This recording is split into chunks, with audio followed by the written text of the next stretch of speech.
finally, we're slow learners, we're finally figuring out how to move. To do that, of course, we need wonderful faculty that can stimulate this kind of debate. On the side of the architecture school, Professor Michael Bell is really the conference chair and is the sort of curator of this event. And he's the one that's found a way to have us all think about materials differently. He works closely with our good friend and colleague, Professor Christian Meyer, of the chair of Civil Engineering and Engineering Mechanics. As I said, we started with glass, we moved on to concrete, now we're doing metal. We were going to do plastic, but maybe we better do sheetrock. We're really serious about facing the material that's all around us and nobody looks at it. It's sheetrock, and as you know, sheetrock is right now the most litigious material on the face of the planet.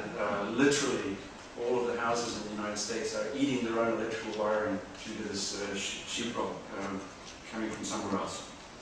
So maybe next year it's sheetrock and plastic, or one more time we get to sort of move down the line. Okay, so what is the theme this time around? Again, to Michael Bell, I think my personal gratitude and thanks for having framed this in a way that has us all wondering, all thinking, post-ductility.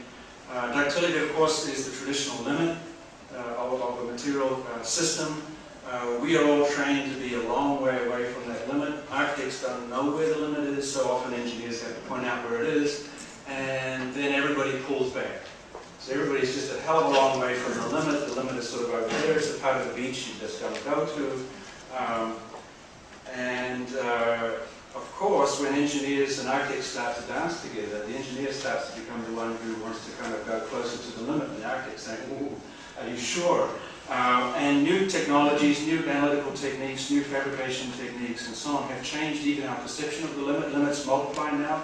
Limits are now time-specific, seasonal-specific. They also depend on multiple technologies. So basically there's an incredible sophistication of what constitutes the limit point of architecture. We are certainly operating way beyond what were normally regarded as the limits. And if in the past, the zone past ductility was a zone of very non-linear, a zone outside of control, we are now operating in that zone. And then the question for us is, are we now, as it were, swimming in a kind of non-linear, are we operating in an entirely different relationship to the material world due to our new abilities to monitor our own relationship to limits and the very question of limits? Or is it that the limits have just simply moved further down the track? Or it might be the view of some of the people in the conference that actually the limits are retrenching, and in fact, the more sophisticated we are with the precision with which we analyze the material world, perhaps the limits can actually come back towards us in a very, very interesting way.